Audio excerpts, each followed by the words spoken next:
My name's Jake. I'm the head of talent acquisition at Product Madness. We're a games company. Probably haven't heard of us, but actually we're one of the largest games companies in the UK in terms of mobile and certainly in terms of revenue.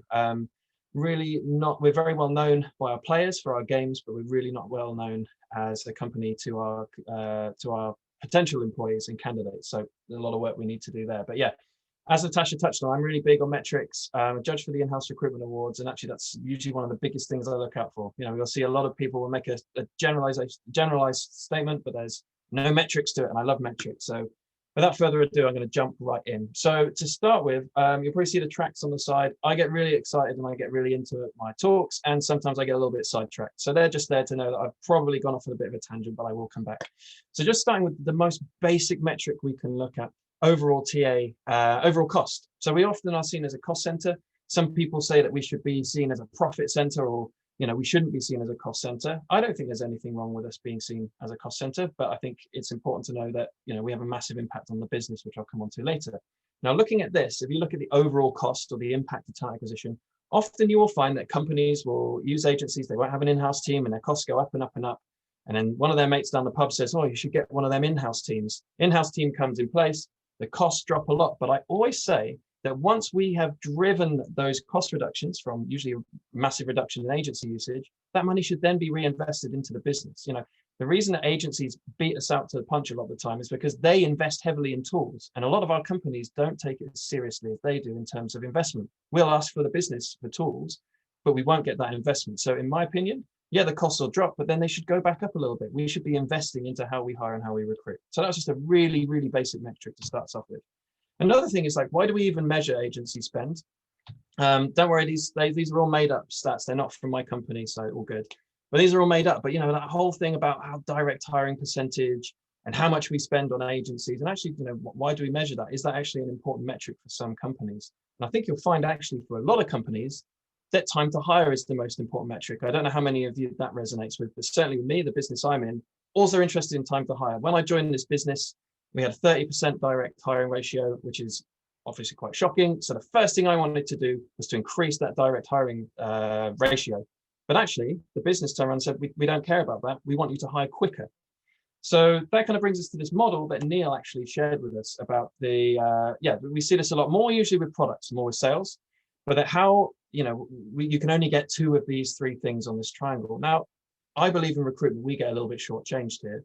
I don't just think we can chuck money at the problem sometimes. You'll hear business say, well, we'll just chuck money at agencies and that'll make our hiring quicker. Well, if it's anything like our business, our problem isn't actually with the hiring funnel. It's further down the line. It's getting hiring manager time, which we just talked about in our roundtable, funnily enough, getting hiring manager time to actually help push these people through the process and getting the whole business involved with hiring. So I think we get a little bit shortchanged here. So if we're talking about time to hire is the most important metric, we're losing money if people aren't in their seat, which was mentioned earlier, losing money if people aren't in the seat. How do we measure that? Well, there is a few ways that we can do that. So here is one quite popular way of measuring the cost of someone not being in the seat. Yeah, we all know if someone's not there, everyone's there to do a job, there must be a cost to it. But going to your business leader, going to your CEO and saying, yeah, if we don't have people in the seat, it costs us money. You'll go, does it? How much does it cost? It's hard to measure, but this is one way, and I can't remember where I stole this from, whoever I stole this from, but basically the way they say is that everyone is worth the same to the business. So you take the company's annual revenue, you look at the number of your employees, and you divide that by the working days in the year, and that gives you your EVC, so employee value cost. I did that with my company. We turn over 450 million, there's 200 employees. So that says that every day someone is not in place, that costs the company $8.5 grand, which to me seems pretty astronomical. It's pretty crazy, $8,500 a day. Now, I'll be honest, I think this is an interesting way of measuring this metric, but I don't necessarily think it's true. Without trying to sound Animal Farm saying everyone's equal, but some are more equal than others. I don't believe every role has the same cost. And I think you can work that out another way. Some people are going to cost more not being in place than others. And that makes, for example, I think if our head of analytics is away for a day, that's going to cost more than if I was away for a day. That's just how it is. So maybe there are ways to break down a little bit more actually how we put a cost on these things. But I will say, going back, at least you're looking at, there is a cost to having someone not in the seat. You're showing as a department that you're actually thinking of the business and other costs. This is a consultancy example. I don't know how many of you here work at consultancies. I used to in the past, and basically the company, the way we made money is companies paying us per person we had on their jobs. That's how we made money. So every day someone wasn't in the seat, it was very clear how much money we were losing. And just here, I know you all know what 75% looks like, but basically this graph is showing your red is your on target hiring. If you're at this blue, so you're only hitting 75% of your target for this company, you'd be losing about $1.1 million in a year of hiring. This is actually a live example of a company I worked at. And that was a company that turned over about 10 million. So losing 1.1 million is absolutely ginormous. That's a huge amount of money. So again, as a consultancy, it's easier to work out the cost of not having someone in place. And again, that's very powerful. You can take that back to your businesses, or they may already be bringing that to you saying, we need to get these roles filled. So I've come to you and I've said, oh, time to hire is really important. We've got to get that down, but I've not given you a solution. I've said, yeah, you can't chuck money at it. And yeah, it's really difficult. So that doesn't really help you, right? And there's only one way I see around this problem. And yeah, I'm going to have a slide that just says workforce planning, which is disgusting. That's almost like having a slide that you used to see a lot that just said the war for talent with a tank on it. And it was the most generic slide. But basically, the only way we can get ahead of this and the only way that we can meet these targets quickly is to have notice and to know what the business is doing. I can give you a live example now. Within these 4 virtual walls, we have an office in Ukraine. We're going to hire 100 new people in that office. So we don't have a hiring team there. I found out about that 2 weeks before we went live on the project. We've now lost an entire quarter whilst I scrabble around trying to find a hiring team before we can even start hiring in that country. But imagine if I'd been told in the summer, imagine if the business had come and said, this is our plan for the year. This is how we're going to hire. I would have had time to put that team in place, and we'd have been hiring from September 1, we'd have been ready to go. So, sorry, our Q1 starts in October, Australian parent company, that's their financial year. So yeah, I think this just kind of alludes to this. We need a closer link with the business. The only way we can hit these hiring targets and the only way we can hire efficiently and quickly is to have notice. It's time. The only way to hire quickly is to be given time, in my opinion. Yes, you can chuck money at recruitment agencies. Yes, you can buy a load of tools, but I don't think this always solves your problem. A lot of it is planning and foresight. Next thing, so I'm going off on a tangent now, going in another way. Sometimes you'll be asked, how do employees feel? Why are they leaving us? And that's quite an intangible thing, right? Do you come back and go, oh, I've talked to a few of them, they kind of don't feel happy. Well, the way to kind of get this intangible data more tangible is to use surveys. I know this really isn't a new thing. I know a lot of you are probably doing it. I mean, today our business sent one out. Do you like working from home? How do you want to work in the future? What does the post-COVID world look like? But for us, this isn't a live example, but we do a very similar survey to this, where we asked people when they were leaving, you know, why are you leaving us? And what was coming back for us was career advancement, not salary, but career advancement. And a lot of people were saying, I love it here, but I've got nowhere to go. So I'm leaving for a new opportunity. And this was happening a lot. But in line with this, then we were able to work with HR so that now we are building career paths, development plans, and really looking at how we develop our employees to reduce the amount of people that are leaving because of career advancement. Now, without asking people, without getting this data, we would never have known that, and people would continue to leave. Maybe slightly more of an HR problem, but I always say, I think surveys are invaluable. And actually, Rita mentioned earlier, you know, surveying everyone that doesn't accept an offer. I would say survey everyone that is in your hiring process. You know, how was the process for you? Even the people that are rejected at first stage, you get some interesting feedback, but it can be a really good way to develop and to grow. So surveys are invaluable use of data. It can give you a live example of what you're doing. So I got a bit excited with a bit of word art there. You can tell I haven't really been doing any of these things since the publisher days at school. But is there anything we can't measure? So yeah, it's all very well. There are a lot of things we can measure, right? Time to hire, how much it costs to hire, all those things, all those lovely things. But are there some things we can't hire? Now, one area is the impact of a bad hire. And I think, again, that was touched on earlier. You know, what happens if we hire someone that doesn't fit with the team or isn't performing? What's the cost of that? I think Apple was saying, was it 1 million or something to them. So we all know, you know, it can damage your reputation, can decrease the morale of your team, you can increase turnover, you can decrease productivity, financial cost reduction, teamwork. But it's all very well saying that. But is there any proof to any of that? How do you actually find that tangible? So what I found really interesting is the Good Recruitment campaign. We actually tried to put a cost on this. So this example here, sorry, I'm just going to move this bar out of the way. This example is based on an employee that would be working in an IT consultancy on about 42,000 a year and only lasted 8 months in a role. The way they work this out, obviously you have the wasted salary, you're paying that person and not doing the job. Training, you've invested in training, looking at recruitment and looking at recruiting the employee, let's say training again as well. The loss in productivity, the big one here is the loss of productivity of the team. If you hire someone that's impacting the morale of the team and how they work, and obviously staff turnover, if you lose some of your employees, that's huge. Now, yeah, this isn't the most accurate thing in the world. I like how it goes to 132,015 pounds, so it's very specific. But again, this is going to your business, and you can say, well, look, this is why it's important that we get these hires right, and we take our time, or we use this XYZ tool. This is why I need investment here, because you say, look, this is how much money you're losing if we don't hire in the best way. If we're just hiring anyone, and yeah, we could hire quickly and just hire anyone that's out there, or form a queue, who wants a job, get them in. But this is about quality, and maybe the business either giving you more time, or you're requesting a tool that you need. You can say, hey, well, this is why I need it. There we go. Another candidate experience. I need a new ATS, or I need a new tool to provide a better candidate experience. I think our candidates are not happy with our process. I don't think they like it. Just saying that, your boss will probably go, yeah, well, or your CEO, for example, business leader might say, but we're hiring all right at the moment. I don't want to give you, six-figure number to implement a big ATS, or a smaller number for a different ATS, because everything's fine, right? So it's a really piece of interesting research here looking at candidate experience. You may have seen it before. It's from Graham Johnson, very kindly let me share this. And you've probably seen it before.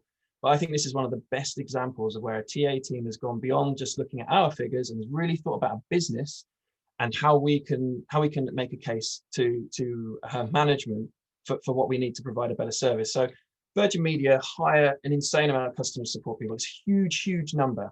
And they were finding that they were really struggling to provide a good candidate experience. When they're hiring all these people, they have a massive volume of applications, but they just weren't really dealing with them effectively. They had people coming into the interview process and then, dropping out early stages and maybe not getting the feedback they want. So Graham's case was, I need a support team basically to support these people and make sure they're all getting a good experience. This is how he worked it out. He said, well, they looked at their previous campaigns, their previous recruitment. They rejected 123,000 people. That already scares me. That's a massive number. Maybe some of you work in businesses with that volume, but that's pretty scary to me. Then they looked at, out of those people that rejected, how many of them then disconnected from Virgin Media. Now, you might say, well, people change provider all the time, but this is actually within a month of the role of them being rejected, which is, to me, a pretty direct correlation of they've had a bad experience and straight away they've gone, well, I'm not using Virgin anymore. I'm switching. I'm off to Sky or whatever. So 6% of those 123,000. Now, the average value of one of those contracts is about £50. Obviously, you times that by 12 annually. And they worked out that actually through this, they'd lost £4.4 million in revenue through people disconnecting after having a bad experience. And I think suddenly when you take that to your boss and say, we're going to lose £4.4 million, or we've lost that already, we need to get a customer support team in place. They might give you a few £100,000 to get that team in place. Through that, you can already hear sort of Richard Branson calling you going, my credit card's been declined, what's happening? But all jokes aside, this is a really powerful piece of research, in my opinion, finding out the impact of a bad candidate experience, not just saying, yeah, if we have a bad experience, we might get a bad Glassdoor review. Yeah, that's not good. But if you go to a business leader with that kind of monetary value, they're going to listen. So a really, really great piece of research there. The other thing is quality. A lot of people argue you can't measure quality of hire. I always argue you can. Anytime I've ever done this in a conference hall, I always go, put your hand up if you think you can measure quality of hire. No one ever puts their hand up, and I always look like an idiot, but at least here, you're all hidden from me. So even if you're shouting at me, I can't hear you, so that's okay. But I do argue that you can at least try and measure quality of hire. So this is a bit of research by LinkedIn. They actually asked businesses, do you feel that you measure quality of hire effectively? And actually, only about 33% are saying, yeah, we hire it very well, we're best in class. I would love to see this sort of, sorry, I'm pointing at the screen, you can't see what I'm doing. I would, maybe you can see my mouse. I'd love to see some of this somewhat well added to this figure as well, because I think if you're saying you're measuring it somewhat well, that's sort of a pass grade. But a lot of companies are saying that they don't feel they measure this metric very well. But then when you go to the next slide, about 40% say hire was their most valuable hiring metric. So there's definitely, it's a bit of a mismatch there where, a lot of companies are saying, yeah, we measure it, we don't measure it well, but then are saying, yeah, it's our most important metric. The other thing that's important is more than a third companies, they want to focus on improving quality of hire. That's pretty obvious. And then 50% say they use new hire performance evaluation to actually improve quality of hire, which was quite interesting. It was just, I was interested to see how other businesses kind of compared that. This is what really surprised me though. So Then they were asked, well, what do you use to measure quality of hire? And if you look at the bottom here, profit contribution, which I think you could argue is kind of the biggest measure of quality. Some would argue, that's where the quality comes from. Only 8% of companies measure that. And again, most are using this performance appraisal score. Retention rate's quite popular. I argue retention rate isn't really a measure of quality. Yeah, there's obviously that if you retain someone, they're probably good because you wouldn't if they weren't, but I don't necessarily think that's a really good measure of quality. And then feedback is obviously a little bit subjective because it's down to it's down to a manager's opinion. So how do we measure quality? And I said there's kind of three main ways, obviously. So you look at the new hire performance metrics. So after 3 months, you see how has that candidate performed. Turnover and retention, again, for me, that's not really a metric, but a lot of companies use it. Or hiring manager satisfaction ratings, which, yeah, that's all well and good. But I think that, again, that's very subjective, right? It's down to what a hiring manager thinks. There is one way that a company do try and measure hiring metrics. So you can take this tool if you're thinking to try and measure the quality of your hires. It is difficult because you have to find what is called a PR value. And that's your average job performance of a new hire. Now that might be quite easy for sales. They've got a 500 grand target and it's the percentage of that target they hit. Nice and easy. It's a lot harder though, isn't it, to measure the quality of HR, for example, or, well, no, not recruitment, bad example, it's easier there, but HR or some consultancy roles, some support roles, it's a lot harder to measure that PR value. You then look at what's called the percentage of the new hires that actually meet this grade, and you look at the retention rate, and then that will give you a percentage, obviously 100 being stellar, superstar, and from there. It's a way of trying to measure quality. It's obviously not the be all and end all. It's obviously just a tool you can use, but maybe you want to try and go to your business and say, hey, look at this improvement in the quality of the hires that we've been bringing in since implementing X, Y, and Z. It's just something to think about. There are risks of trying to measure quality of hire. Of course, it can be heavily impacted by opinion. If you're doing this, if you're taking this data from hiring manager performance feedback, that's down to their sort of views. But then again, that's how all performance is measured in a lot of companies anyway. Some roles are easier to measure than others. Either sales, recruitment, we can measure that quite easily. There's a very defined performance line. It's harder with other roles. Also, it's retrospective.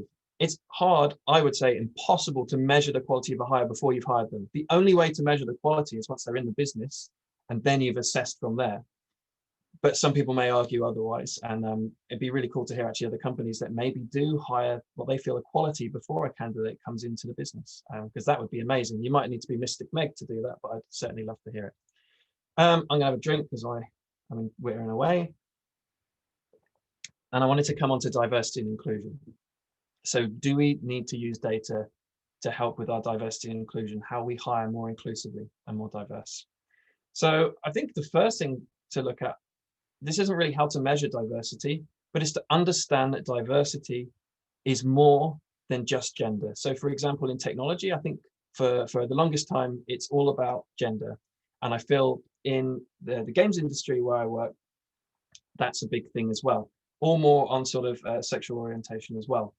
It didn't ever look at any other backgrounds. And you can look at the games industry, only 10% of people in the last Yuki survey in the games industry are from a BAME background, which I think is a really damning statistic already on the games industry, only 10%. And as well, if you think that BAME is a lot of ethnicities grouped into one, it's not even looking at how actually diverse the games industry is. And yeah, I think the games industry, as long as you're white and as long as you've been to university, then yeah, sure, come on into the games industry. But I think we need to look a lot more at this. So I'm not giving you data. I am going off on a tangent. I do a whole talk on D&I. It's something I'm very passionate about. But and it looks like I've copied the Google wheel there, so sorry about that. But just I think the first thing is diversity is more than just gender. Although we're still not doing that very well either, are we, with our hiring? So the first thing I would say is abolish all quotas. If you come in day one, right, we want you to hire X of this group by the end of the year, then what's the point? That's lazy. That's not how you do it. You're not looking at why your company is not diverse. You're just trying to cure a symptom, not the cause. So the first thing I would say is talk to your employees and use the survey. How included do you feel in the business? It's a hard thing to do, but do it. Find out how your employees feel. It's important. And also talk to your candidates as well. Consider having more diverse interview panels. So for me, if you're coming into a business, and we found this with our data science team, any candidate that came in would speak to 4 straight white guys. from kind of Oxbridge privileged background. That's not really giving them a diverse view of the company, and how some people may feel like, oh, I don't know if I'm going to fit into this environment. So think about a diverse interview panel. Now that's not having tokenism. All right, so we need one from this gender in the process. It's actually building an inclusive interview process, and really think about that. The other thing I say is this takes time. This is actually, for me, D&I is almost away from data a little bit. This isn't sort of like all right, we're going to score this in one go and we're going to use this bit of data. It's not like that. It takes time. And to me, businesses should really invest in the future. And a lot of that will be spending time with underprivileged groups. A lot of time will be earlier in the process talking to people before they get into college and schools about where they want to go in the future. It's not just going, oh yeah, we've hired X from this group, so now we've hit our target. It's much more than that. Actually look at your company as well. For example, I know someone who works at a gaming company that are all about war games, and all the pictures on their site are tanks and guns and army men. Now, again, that's stereotyping, saying that only male candidates would be interested in that. It is stereotyping, but stereotypically that is what happens. So how do you represent that your brand is inclusive of everyone, just because that's what your games are? So look at actually your brand. A lot of games companies have in their job descriptions, yeah, beer and pizza night once a week. Well, that's not everyone's into that. So really look at your job descriptions. Look at your company. Have you trained your staff about actually how to be inclusive before you go out and just hammer in quotas? Like I said, be active in your communities. If you're really, really passionate about D&I, then actually do something about it. And a lot of that's with future generations. The other thing I would say is, I've seen in a lot of businesses, we want to hire people with more disabilities. We want to give them more opportunity. And you say, that's amazing. That's what we want to do. Right. So you're going to offer flexible working, obviously. Oh, no. 9 till 5 in the office in central London. So, okay, that's not a diverse workforce then. A lot of people with physical or some mental disabilities. I can't imagine having anxiety and being on a central line at 8 a.m. on a Monday morning when it's not COVID, right? That's not happening. So already you're writing out a diverse workforce. And people are really against this, but I would say think about abolishing your graduate scheme and look at an apprenticeship scheme. By their very nature, you need a bit of privilege to get into university, or at least to be from a higher socioeconomic group. So have a little think about that. I have digressed a little bit here, but really before looking at data, I think companies actually need to really think about, are they a diverse workforce? A lot of that work starts inward before you kind of go look outwardly, in my opinion. So a little bit on that. And finally, getting near the end, don't worry. It's all about writing a business case for me. So firstly, think about what your objectives are and what you want to bring to the table. And then think about what the focus of your business is. So for example, I've made this error a lot before. I'm taking from personal experience where I've gone, we should be hiring everything direct. That's what internal teams do. But I'm in a business that's more cash rich and wants people to be hired quickly. So when I'm there shutting the door saying we're not going externally, we're doing everything ourselves, that's not the right attitude. That's an inward view. That's not thinking of the business. So really look at, what are your business plans? What does your business want? And then take the plan to them. Don't make sweeping generalizations. I need a new tool because candidate experience is bad.